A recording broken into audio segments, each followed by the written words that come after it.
Bismillahirrahmanirrahim. Assalamualaikum warahmatullahi wabarakatuh.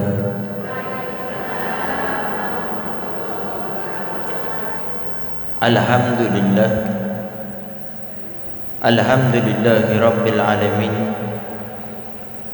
Wassalatu wassalamu ala asyrafil anbiya'i wa mursalin Sayyidina wa habibina wa syafi'ina wa qurrati a'yunina wa nuri qulubina Muhammad habibi rabbil alamin wa ala alihi wa sahbihi ajma'in. Allahumma salli wa sallim ala sayyidina Muhammad tibbil qulub wa dawaiha wa afiyatil abdani wa shifaiha wa nuril absari wa diyaiha wa qutil arwah wa gidaiha wa ala alihi wa sahbihi wa sallim. Allahumma ja'al sarirati khairan min alaniyati wa jalalaniyati salihah, amma ba'du.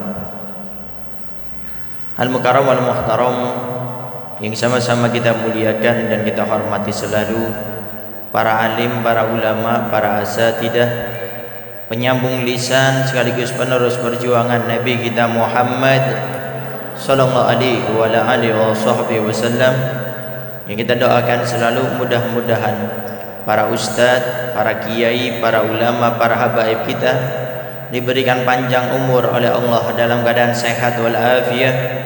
Allah subhanahu wa ta'ala berikan kemudahan kepada beliau, baik itu urusan dunia maupun urusan akhiratnya.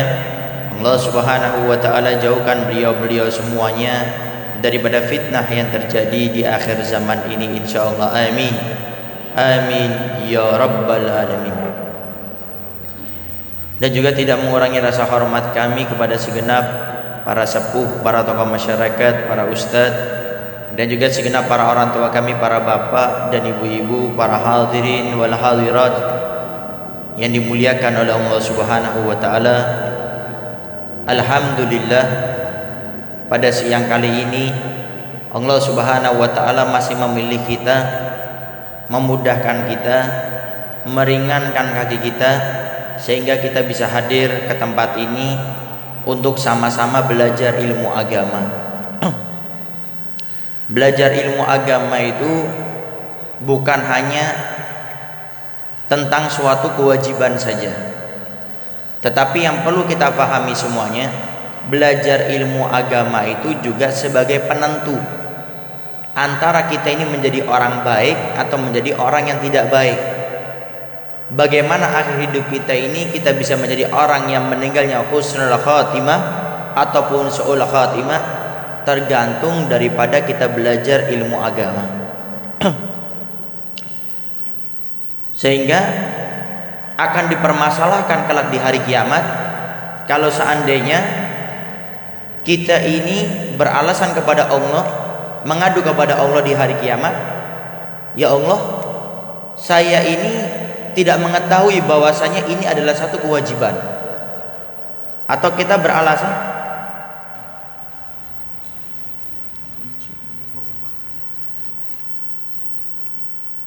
kemudian kita beralasan, ya Allah, saya kira itu bukan suatu kemaksiatan, saya kira itu bukan suatu keharaman. Dengan alasan kita tidak tahu apakah kita akan dimaafkan oleh Allah di hari kiamat, jawabannya tidak. Kenapa? Karena Islam ini sudah sampai kepada kita. Bukan terlalu dekat, mati ini. Set. Kayaknya bau-bau bakar ini.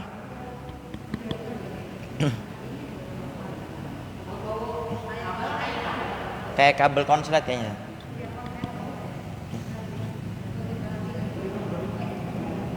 Hah?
tadi pakai kan? Ya. Baik, sambil menunggu apa? Kabelnya ya lagi diperbaiki. Segini kira-kira suaranya kedengaran? Kedengaran ya? Doain biar maksimal sampai akhir ini suaranya. Jadi di hari kiamat kita akan beralasan kepada Allah. Ya Allah, saya nggak tahu itu, saya kira bukan suatu kewajiban. Saya kira itu bukan suatu yang haram. Lalu Allah Subhanahu wa taala akan mengatakan kepada kita yang beralasan pada saat itu, Allah akan katakan, "Tidakkah telah aku kirim kepadamu nabiku, rasulku sebagai pemberi kabar gembira dan pemberi kabar ancaman?" Lalu setelah itu Allah akan datangkan para nabi, para rasul yang dikirim, yang diutus kepada kita. Kemudian kita tidak bisa menjawab sama sekali. Sehingga tidak ada alasan. Kita ini, Ustadz, bagaimana kalau seandainya saya melakukan dosa tapi saya nggak tahu? Itu bukan alasan di zaman kita saat ini. Kenapa? Yang dinamakan ma'dur, orang yang berbuat dosa tapi mereka itu tidak akan dicatat dosanya itu dengan dua perkara, dua sebab. Yang pertama, kalau Islam tidak sampai kepada mereka. Jadi Islam tidak sampai kepada mereka. Nah, sekarang Islam sudah ada di mana-mana. Yang kedua, tidak ada ustadz kiai ulama yang menyampaikan kepada mereka. Sekarang ustadz kiai ulama di mana-mana. Bahkan di media sosial, ustadz-ustadz kita yang ahlu sunnah wal jamaah, Asy'ariyah, Maturidiyah, Asy'ufiyah hadir di media sosial, sehingga tidak ada alasan. Yang sibuk, yang sakit, ada udzur, tetap bisa menyaksikan lewat media sosial. Cuma sebetulnya bukan karena kita ada udzur, biasanya bukan karena udzur, tapi karena lebih fokus mencari dunia, lebih mengutamakan mencari uang, mencari jabatan, pangkat daripada mencari ilmu agama. Sehingga ulama kita mengatakan paling banyaknya orang masuk neraka itu adalah mereka yang tidak belajar ilmu agama. Jadi dia kira ini suatu bukan wajib, sehingga dia lakukan. Ternyata itu adalah suatu yang haram. Sehingga akhirnya dia ini melakukan daripada dosa-dosa tersebut. Nah, sehingga bersyukurlah kita kepada Allah Subhanahu wa taala, kita diberikan kemudahan oleh Allah untuk bisa belajar ilmu agama pada saat ini. Dan kita selalu berdoa minta kepada Allah agar kita jadikan orang-orang istiqomah belajar ilmu agama, bisa mengambil manfaat dari ilmu agama yang kita pelajari, yang kita hadiri, dan mudah-mudahan kita bisa mengamalkannya dan menyebarkannya kepada orang lain, insyaallah. Amin. Amin ya rabbal alamin. Para hadirin wal hadirat yang dimuliakan oleh Allah Subhanahu wa taala, sedikit kita ingin membahas tentang bagaimana cara kita menyikapi musibah yang terjadi di dalam kehidupan kita, menyikapi daripada permasalahan dalam hidup kita, menyikapi daripada segala sesuatu yang tidak menyenangkan dalam hidup kita. Itu cara kita menyikapinya bagaimana?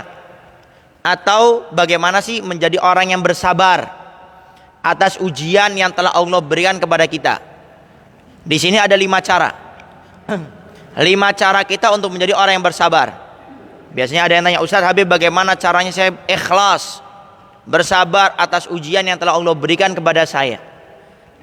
Yang pertama caranya adalah dengan kita harus mengingat tidak ada manusia yang tidak diuji oleh Allah. Ingat itu. Tidak ada manusia yang tidak diuji oleh Allah. Artinya semua manusia pasti diuji. Sehingga kita harus sadar setiap manusia itu diuji, sehingga tatkala ujian akan datang kita sudah siap-siap. Orang mau main bola itu ada istilah pemanasan.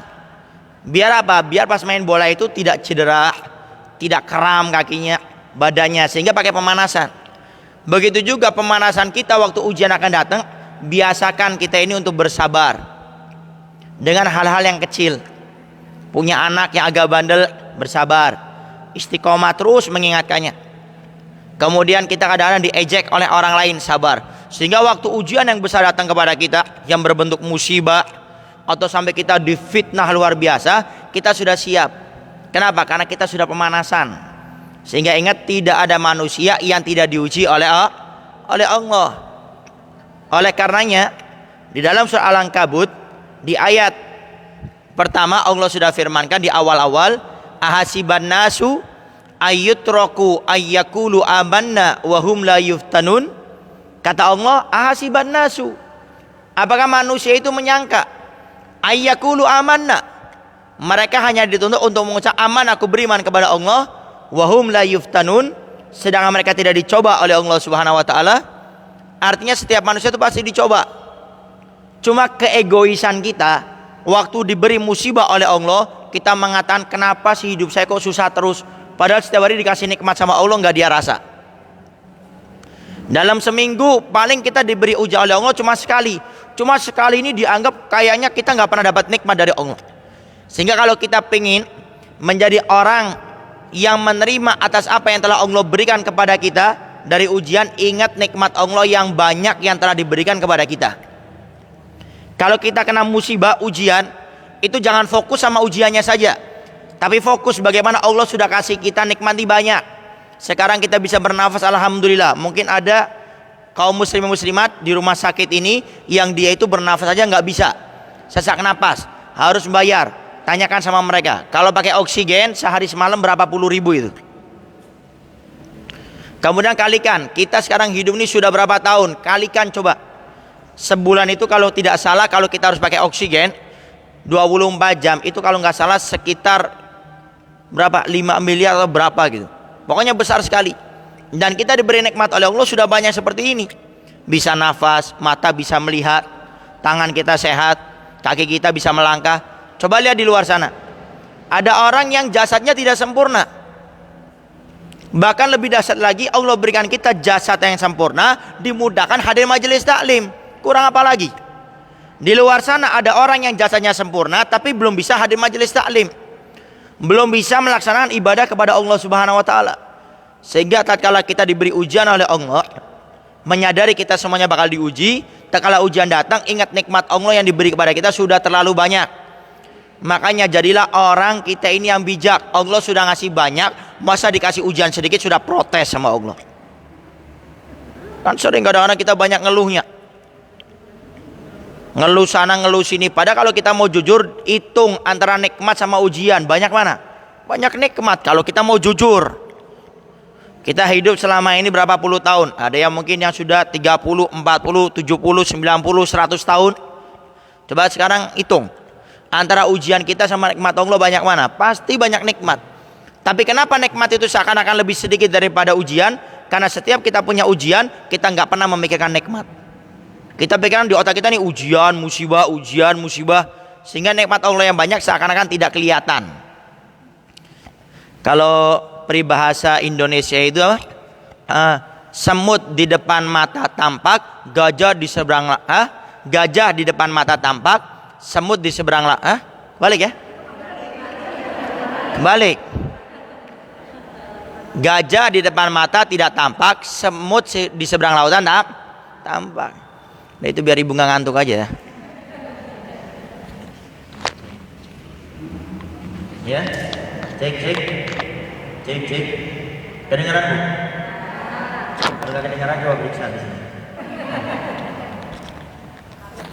Ya, jadi yang pertama caranya kita harus mengingat bahwa setiap manusia pasti diuji, nggak ada manusia nggak diuji. Kata para ulama, kalau ada manusia yang tidak diuji, tidak diberi musibah, tidak dapat ejekan fitnah dari manusia, itu namanya Nabi Muhammad SAW. Kita punya Nabi yang surga diharamkan oleh Allah dimasuki oleh Nabi Rasul manapun, kecuali Nabi Muhammad yang pertama kali masuk. Tapi lihat hidupnya, baru 2 bulan di kandungan ibunya ditinggal, meninggal oleh ayah beliau Sayyidina Abdullah.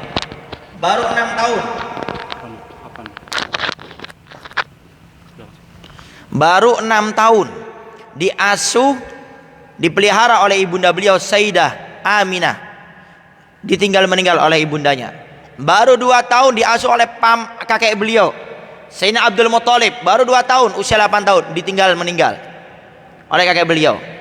Setelah itu diasuh oleh paman Nabi, anak daripada kakeknya, yaitu Sayyidina Abu Thalib, paman Nabi paling miskin. Nabi kurang lebih punya paman itu kalau tidak salah 9 paman. Itu yang paling miskin itu Sayyidina Abu Thalib. Yang lainnya ada yang kaya-kaya, tapi Allah pilih kenapa? Karena Sayyidina Abu Thalib itu adalah orang yang paling baik di antara yang lainnya. Makanya kalau kita baca kitab Khulasanul Yakin, ringkasan tentang kehidupan Nabi itu 9 tahun itu sudah mulai berdagang ke Syam. Bukan dagang-dagang yang dekat-dekat sini, ke Syam. Dari Mekah ke Syam perjalanan jauh. Belum ada motor, belum ada mobil, apalagi angkot, belum ada. Jalannya pakai apa? Pakai onta. Dan onta perjalanannya jauh karena lambat. Lama sekali. Itu Nabi usia 9 tahun. Sampai dikatakan Nabi hidup hasil daripada menggembala kambing. Jadi kalau ada orang mau ngeluh dalam hidupnya, malu sama Nabi Muhammad. Kita kadang diuji sama suami sedikit, sama istri sedikit, sama anak sedikit. Toko karena mungkin ada pandemi jadi sepi, ngeluhnya minta ampun. Selama ini tokonya dibuat laris, banyak yang beli, nggak pernah kita bersyukur sama Allah, jarang. Tapi waktu tokonya sepi aja ngeluhnya minta ampun. Nah makanya yang pertama, caranya kita mengingat setiap orang pasti diuji. Setiap datang ujian yakini ini sudah takdir Allah, jangan nyalakan manusia. Ini penyakit kita juga sebagai manusia ini. Kalau Allah berikan ujian kepada kita, bukan kita evaluasi diri, tapi cari siapa yang salah ini. Kebakaran, siapa yang menyebabkannya? Terjadi musibah, oh gara-gara ini nih, oh gara-gara evaluasi diri. Dan ingat semua ini sudah takdir Allah. Itu yang pertama. Cara bersabar, ingat setiap manusia pasti diuji. Nggak ada manusia yang tidak diuji oleh Allah. Yang kedua, cara bersabar adalah mengingat pahala di balik kesabaran kita.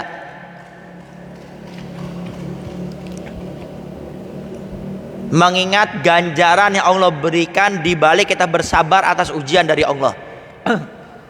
Contoh, saya tanya kenapa ibu-ibu nggak pernah meninggalkan sholat 5 waktu? Apa sebabnya? Kita melaksanakan sholat 5 waktu, di samping itu sebagai kewajiban, apa alasannya? Karena kita mengharap surga. Sekarang saya tanya, kalau Allah tidak ciptakan surga, kira-kira masih sholat enggak? Jadi kita sholat nggak bakal masuk surga. Ibu masuk ke tempat kerja nggak kerja tidak digaji, tidak dikasih duit sama bosnya, kerja enggak? Kalau duit aja responnya cepet, tadi surga atau enggak lama. Ini ibu-ibu nih usianya 40 tahun tapi kayak usia 17 tahun nih. Hitung-hitungan kalau masalah duit. Kita selama ini melaksanakan sholat 5 waktu, di samping itu kewajiban. Kenapa? Karena kita mengharap surga, nggak pengen masuk neraka. Kita pun bersabar atas ujian musibah yang Allah berikan kepada kita. Sesuatu yang tidak mengenakan kita bersabar. Kenapa? Karena di balik itu Allah akan berikan kepada kita pahala yang sangat luar biasa. Jadi ingat pahala bersabar.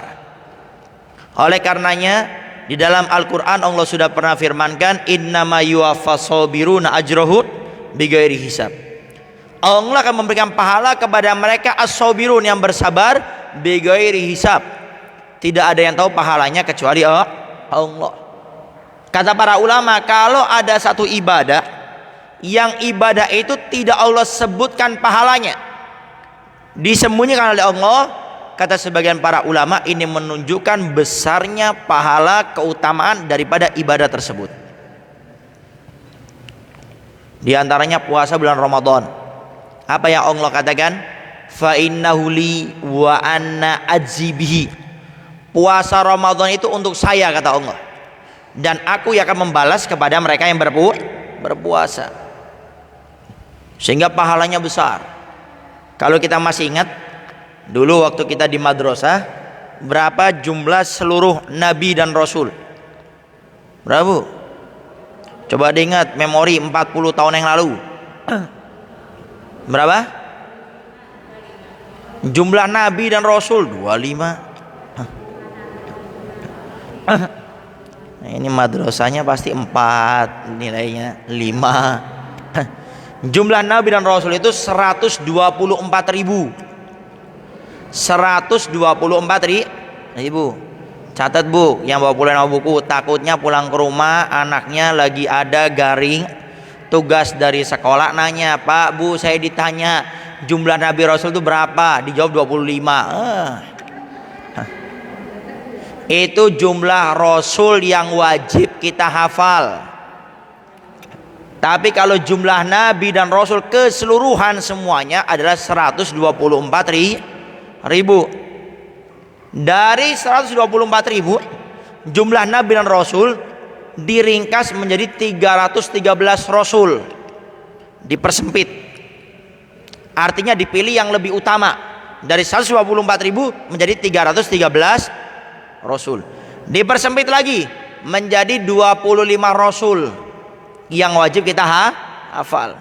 Makanya sebagian ulama mengatakan kalau ada orang Islam tidak hafal jumlah Rasul yang 25 itu berdosa. Makanya dihafalin, Bu. Ya.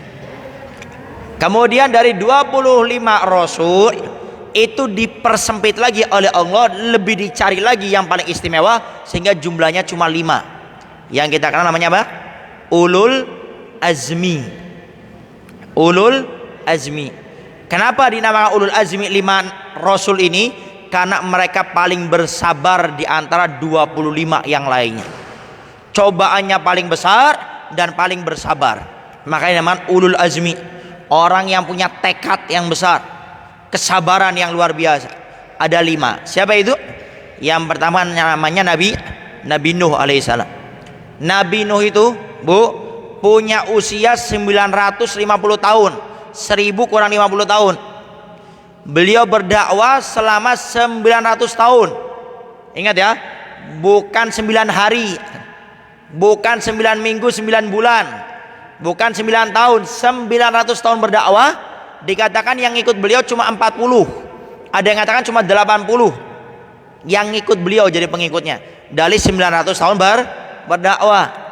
Kita kadang jadi ustadz, baru ceramah dakwah, nggak dapat sesuatu yang kita inginkan. Yang hadir sedikit komplain, gimana sih ini? Saya jauh-jauh datang ke sini, yang hadir gini-gini, ngantuk lagi dengerinya. Maka kita melihat bagaimana dakwahnya Nabi Nuh alaihissalam. Tapi ustadz juga harus punya inovasi, harus punya terobosan. Jangan lillahi ta'ala. Yang penting saya ngajar, mau orangnya datang nggak datang bukan urusan saya. Itu bagus. Tapi tatkala kita pingin memberikan petunjuk kepada orang lain, kita harus pikirkan cara apa lagi nih. Sehingga kata para ulama, kalau kita berdakwah gabungkan 2 konsep Rasul ini. Yang pertama Nabi Nuh, yang kedua Nabi Muhammad SAW. Ini digabung. Konsepnya Nabi Nuh sabar, telaten, istiqomah. Cara dakwahnya Rasul inovasi, inovatif, macam-macam. Buat semua media, semua cara. Yang penting tidak menyimpang daripada syariatnya Nabi Muhammad SAW. Lakukan. Coba Nabi berdakwah kurang lebih 23 tahun. 13 tahun di Mekah, 10 tahun di Madinah. Bisa menjadikan Jazirah Arab masuk Islam semuanya. 23 tahun. Sehingga kalau kita berdakwah, pakai metode, perbanyak metode, cara-cara, terobosan ini nggak bisa, terobosan ini nggak bisa, terobosan ini. Coba semuanya. Nabi berdakwah cepat. Kemudian setelah kita selalu bercoba, harus sabar. Cara ini nggak bisa, sabar. Coba cara lain lagi, sabar. Jadi jangan lillahi ta'ala akhirnya jamaahnya cuma itu, akhirnya nggak berkembang. Cara mengajarnya, cara mengajaknya akhirnya kita kurang, sehingga jamaahnya akhirnya tidak bertambah. Ataupun jamaahnya cuma itu tapi lama-lama hilang satu sehingga ustadznya sendiri sama DKM-nya bisa-bisa ntar. Tapi harus ada inovasi-inovasi, terobosan-terobosan baru. Ya, ingat pahalanya besar. Dinamakan Ulul Azmi karena cobanya paling besar. Nabi Nuh 900 tahun berdakwah cuma dapat 40. Ada yang kata 80. Yang kedua Ulul Azmi, yang kedua namanya Nabi Ibrahim alaihissalam. Nabi Ibrahim ini dinamakan Khalilullah, kekasihnya Allah. Nabi Ibrahim ini saking sabarnya sampai mau dibakar sama umatnya sendiri. Mau dibakar sama umatnya sendiri. Menghadapi seorang raja yang dolim yang bernama Namrud. Kemudian yang ketiga namanya Nabi Musa alaihissalam. Nabi Musa mau lahir itu harus dihanyutkan dulu, dibuang, dihanyutkan di air, di sungai. Karena Fir'aun ini bermimpi bahwasanya dirinya bakal dibunuh oleh seorang laki-laki. Akhirnya diceritakan kepada rahibnya, kepada pendetanya, kalau sekarang ini ditafsir oleh pendetanya, kamu bakal mati oleh seorang laki-laki.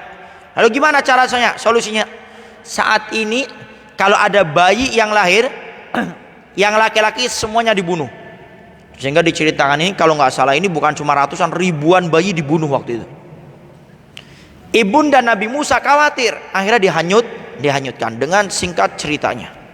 Kemudian bertemu dengan Fir'aun, akhirnya berdakwah, akhirnya dikejar-kejar, mau dibunuh, bersabar luar biasa. Kemudian yang keempat Nabi Isa alaihissalam, bagaimana perjuangan beliau bersabar, dikejar-kejar juga sama umatnya, mau dibunuh sampai mau disalib. Akhirnya Allah berikan pertolongan, Nabi Isa di usia ke-33 tahun diangkat oleh Allah ke langit. Kemudian orang yang memfitnah Nabi Musa yang bernama Yusa, diserupakan wajahnya seperti Nabi Musa, akhirnya yang disalib bukan Nabi Musa tapi Yusa. Yang terakhir, yang kelima, Nabi kita Muhammad SAW. Dikatakan semua ujian para nabi dan rasul ada dalam diri Nabi Muhammad.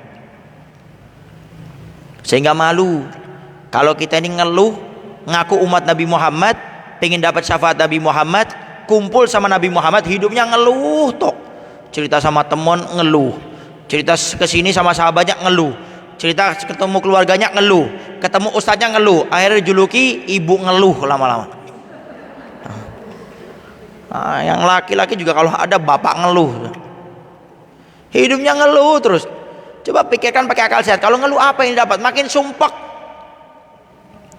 Makanya salah satu cara untuk menghilangkan sumpek, jangan dipikirin, fokus dengan apa yang hari ini harus saya lakukan.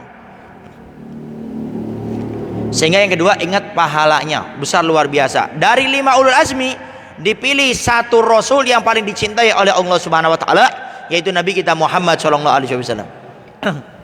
Sampai diceritakan kenapa kok rasul sangat dicintai oleh Allah Subhanahu wa taala. Dalam kitab Minhatul Hamid, syarah kitab Jauhar Tauhid, saya punya guru Ustaz Qaimuddin bin Abdullah, itu beliau mengutip di dalam kitab tersebut, kenapa Rasul sangat dicintai? Jawabannya karena Nabi paling cinta kepada umatnya. Di samping sabar, cinta. Sabar belum tentu cinta, cinta sudah pasti sabar. Makanya kalau ada seorang istri, seorang suami bilang sama pasangannya, saya cinta sama kamu, tapi ngomel terus, nah, ini belum cinta. Cinta itu bukan hanya menerima kekurangan pasangannya, tapi yang namanya cinta itu selalu bisa untuk menyempurnakan kekurangan daripada pasangannya. Itu cinta. Jadi kalau cinta kita masih cuma nerima tapi tidak berusaha untuk menyempurnakan, itu belum cinta. Itu namanya cuma sabar. Kamu dengan segala kekuranganmu saya akan terima, itu belum cinta, itu masih sabar dalam cinta. Tapi kalau cinta nggak pernah ngeluh, bahkan dia membantu pasangannya untuk menjadi lebih baik, itu cinta. Makanya namanya sahabat sejati itu bukan sahabat yang waktu kita butuh duit dia minjemin kita, bukan. Waktu kita pengen makan dia neraktir kita, bukan. Tapi sahabat sejati yang selalu mengingatkan kita dalam kesalahan kita. Bahkan sahabat sejati, di atas sahabat sejati adalah sahabat yang mengingatkan kita, kita nggak terima, kita marahin dia, tapi dia terus berusaha bagaimana menjadikan kita ini baik. Tidak lewat lidahnya dia pakai lidahnya orang lain untuk mengingatkan kita. Ini sahabat yang sangat luar biasa. Dan Rasul dalam hadis Sahih Muslim, Al-Faqih pernah baca, Nabi itu ditanya, ya Rasulullah, oleh sahabatnya, yang saya tahu para nabi, para rasul itu semuanya punya namanya da'watul mustajabah. Jadi rasul ini kalau doa langsung dikabul oleh Allah, punya doa khusus, minta langsung dikabul oleh Allah. Tapi saya tidak pernah melihat, wahai Rasulullah, kepada dirimu menggunakan doa tersebut. Lalu dijawab oleh Nabi, memang aku memiliki sesuatu tersebut, tapi saya tidak gunakan di dunia, saya akan pakai di akhirat untuk menyelamatkan umatku semuanya agar masuk surganya Allah Subhanahu wa taala. Yang kita kan namanya syafaatul udma. Jadi sama Nabi ini sengaja disimpan. Cerdasnya kita punya Nabi Muhammad, cintanya Nabi Muhammad sama kita sengaja disimpan. Sehingga di hari kiamat orang pada ketakutan. Kita datang kepada Nabi Adam mengatakan nafsi nafsi, sendiri-sendiri. Kita datang kepada Nabi Nuh, nafsi nafsi, sendiri-sendiri. Nabi Ibrahim, Nabi Musa, Nabi Isa, sampai akhirnya kita datang kepada Nabi Isa. Kata Nabi Isa, datanglah engkau kepada Nabi Muhammad, beliaulah pemilik syafaatul udma. Kita datang kepada Nabi Muhammad langsung mengatakan analaha, analaha, analaha, akulah pemilik syafaat tersebut. Nabi Muhammad langsung sujud, kemudian meminta kepada Allah agar semua umatnya dimasukkan ke surga. Itulah kasih sayang Nabi kita Muhammad kepada kita sebagai umatnya. Maka aneh kalau ada orang ngaku umatnya Nabi Muhammad tapi yang dicintai artis, pemain bola, sinetron, kuotanya cuma dihabiskan nonton YouTuber. Lihat kajian ustadz kiai ulama kita nggak mau. Cinta sama Nabi Muhammad model apa? Dan hati-hati, Nabi sudah pernah mengingatkan seseorang dibangkitkan bersama orang yang dia cintai. Kalau kita cinta sama artis, pemain bola, YouTuber, iya ntar dibangkitkan sama mereka di sana. Kalau mereka masuk surga masih mending, kalau masuk neraka ya siap-siap. Oleh karenanya orang yang memiliki kesabaran itu sangat luar biasa ganjarannya. Contoh, ada lagi dulu di zaman Syekh Abdurrahman Bajalahban. Nah ini untuk yang berumah tangga ini penting. Syekh Abdurrahman Bajalahban, beliau ini seorang wali Allah tapi tidak tahu dirinya wali. Seorang wali tapi tidak tahu dirinya seorang wali. Jadi wali itu ada 3 macam kata ulama kita. Yang pertama, wali tahu dirinya wali, orang lain tahu bahwasanya dia seorang wali, sama-sama tahu. Dirinya tahu dia wali, orang lain tahu bahwasanya dia seorang wali. Yang kedua, wali tahu dirinya seorang wali, tapi manusia tidak ada yang tahu bahwasanya beliau seorang wali. Ini yang kita kenal namanya wali mastur, wali yang tidak kelihatan. Ada yang bertanya dulu, Ustadz Habib, kenapa sih kalau dulu kita sering mendengar wali ini, wali ini, wali ini, wali ini, tapi sekarang kenapa kok kita seakan-akan jarang mendengar nama seorang wali di zaman kita ini? Kalau dulu ada Syekh Habib Abdurrahman Segaf, ada Habib Ali Habsyi, Habib Abdul Haddad, kemudian Habib Abdurrahman Al-Faqih. Banyak wali-wali kita dengar, kiai ini, ulama ini, wali-wali. Tapi kenapa di zaman kita kok jarang kita mendengarkan nama wali? Kenapa? Kata para ulama, karena kita sudah tidak bisa membedakan mana wali, mana yang wali-walian.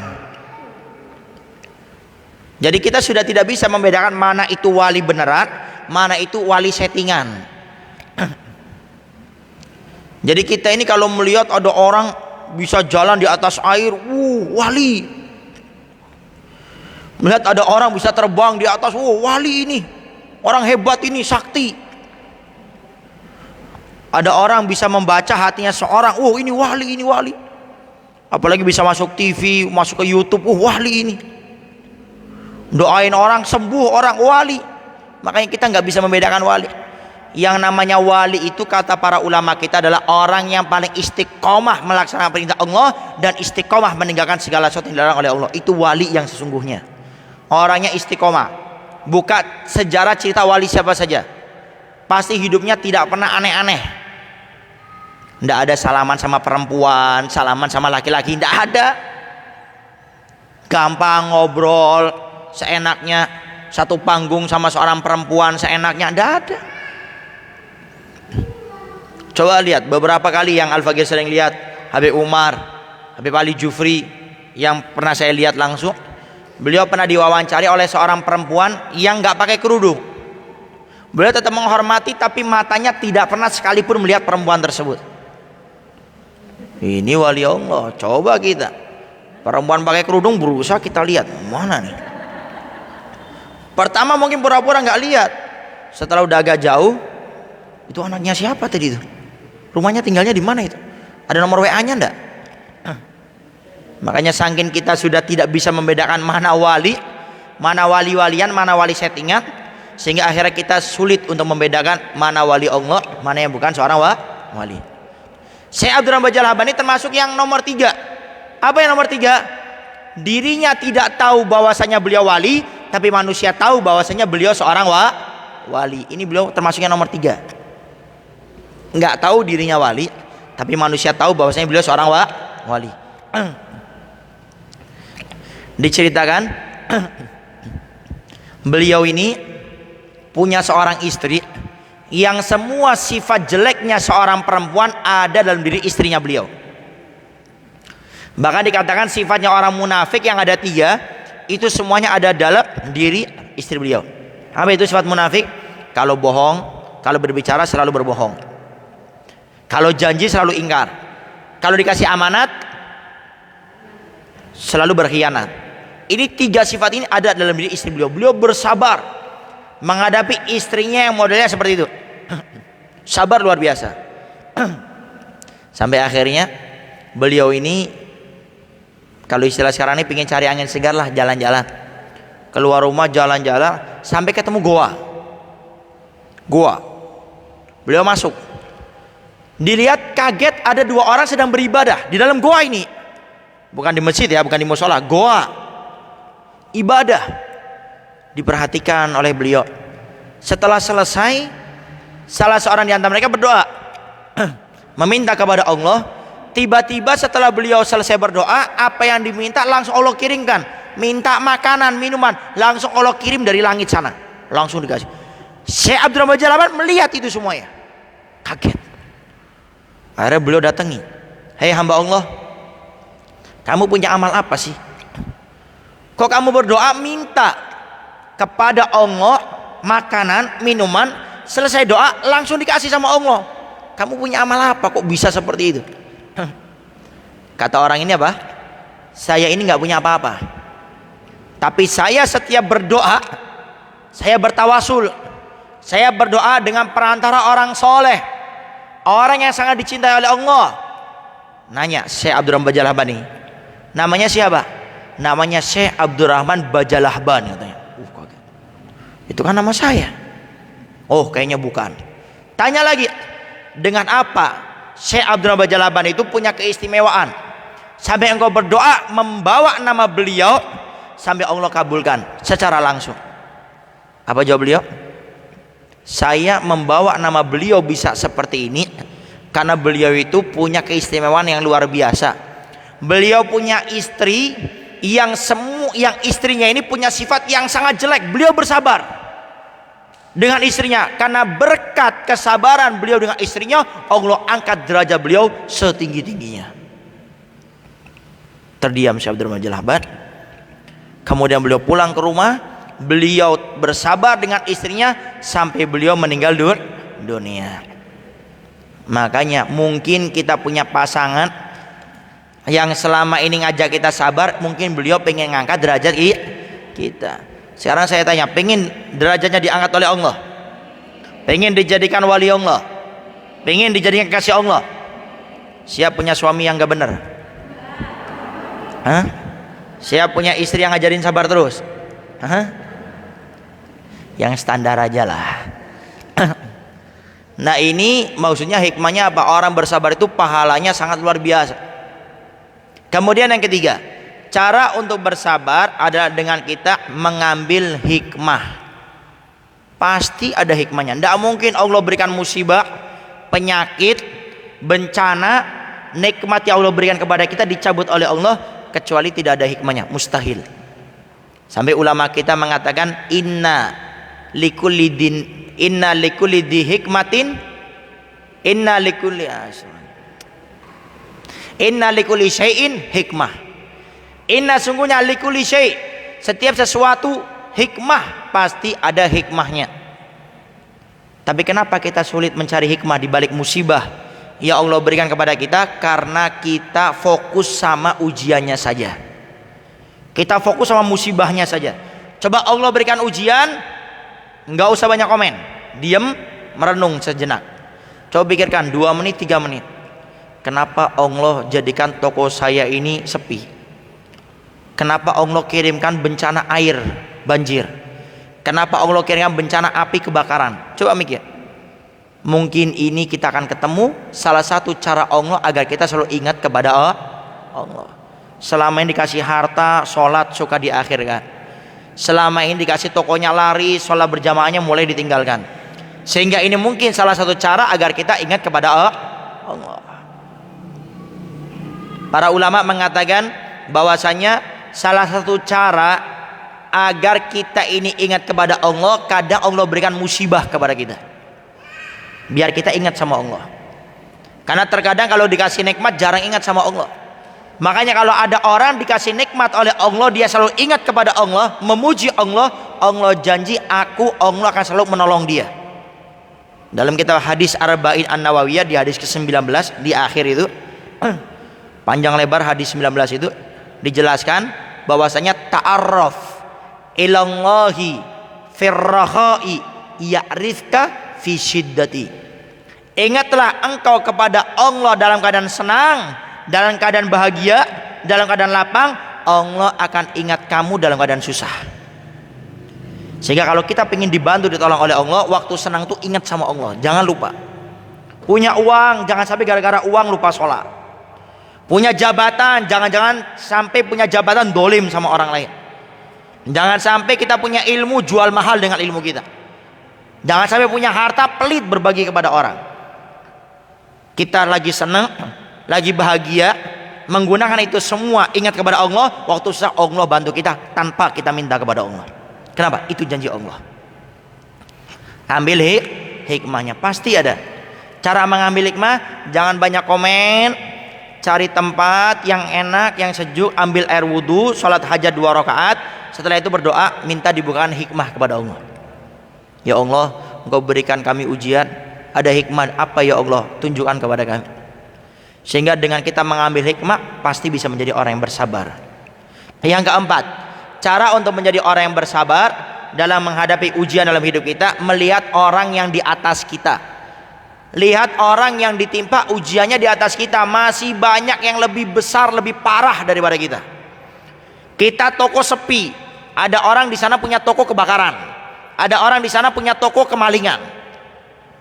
Kita yang selalu mengadu, ya Allah, rumah saya kecil, belum punya karpet, tidurnya langsung beralasan dengan yang namanya lantai.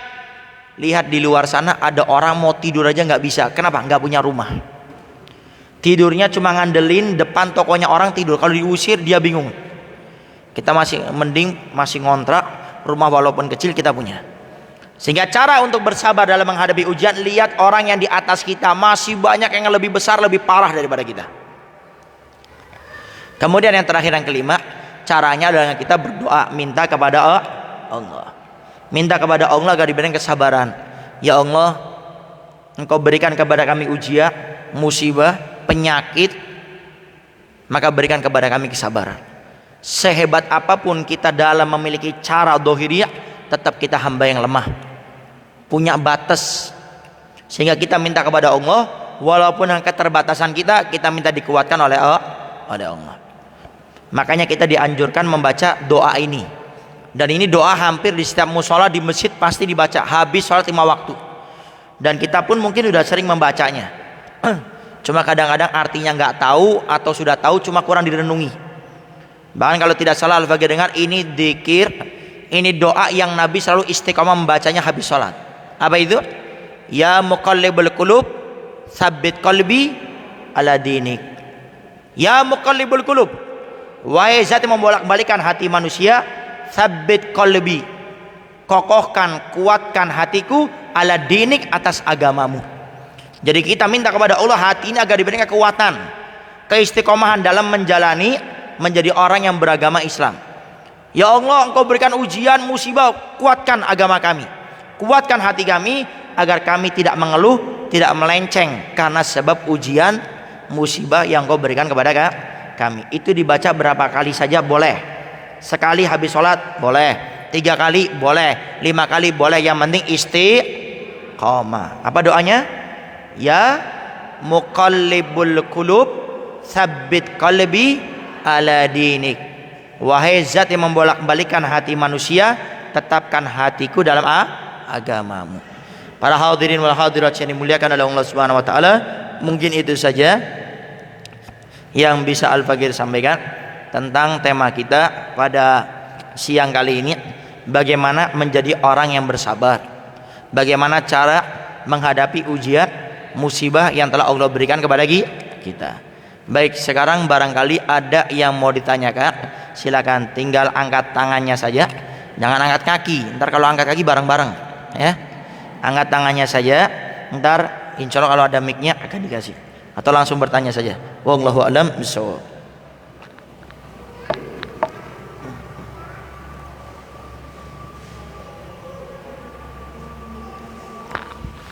Ada yang mau tanyakan? Kalau tidak ada sudah paham, alhamdulillah, enggak usah nanya. Fadhal nih. Assalamualaikum warahmatullahi wabarakatuh.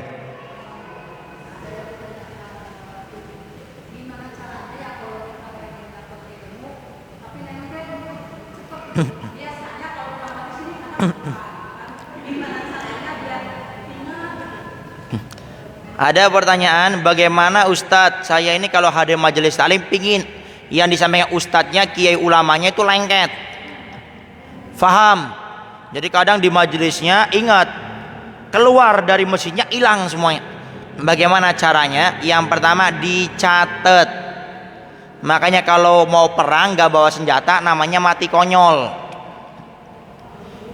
Kata para ulama, senjata perangnya orang yang belajar ilmu agama itu pulpen sama buku. Sehingga kalau kita cuma mengandalkan telinga, apalagi usianya sudah 40 tahun ke atas, memorinya sudah mulai penuh, padat, belum lagi ada memori cabai, mengkreng, sayur semuanya, kemudian nggak pakai dicatat, ya jangan salahkan, repot seperti itu. Makanya coba kata ulama kita ini, kalau dulu kita setiap hadir majelis taklim mencatat, kita semua masih menjadi ustadz dan ustadzah, walaupun nggak pernah mondok. Kenapa? Keterangan banyak.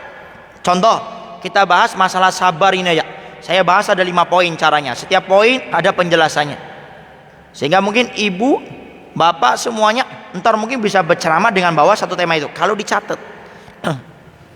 Makanya saya juga nyesel kenapa dulu nggak suka nyatet, nyeselnya sampai sekarang. Kalau saya ini dari dulu belajarnya rajin di pesantren nggak bakal kayak gini sudah.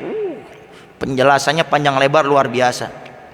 Nah, sehingga cara pertama harus dicatat, ya. Bawa pulpen, bawa buku, dan ingat Allah akan memberikan apa yang kita minta tergantung usaha kita. Beb sudah tua beb, nyatet susah, usaha. Mau nyatet yang 10 diterangin, yang kacat cuma 3, ente naon-naon, enggak apa-apa. Allah melihat usaha kita. Yang punya ilmu siapa? Allah. Allah melihat hamba, ya Allah udah tua 60 70 masih hadir majelis nyatet lagi.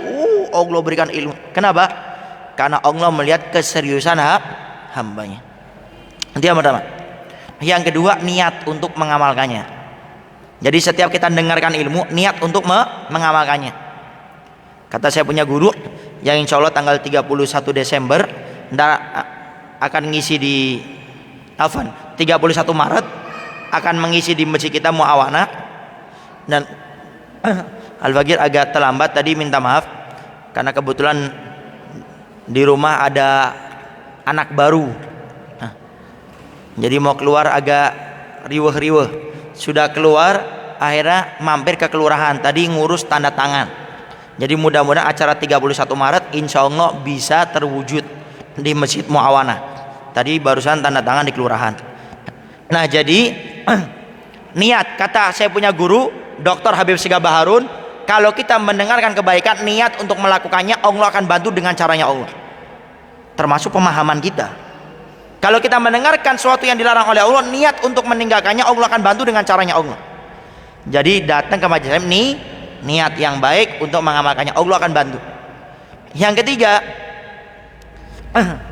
ketiga caranya adalah dengan kita berdoa, minta kepada Allah agar setiap yang kita dengar, maka semuanya kita bisa memahaminya, ya. 3 cara tadi.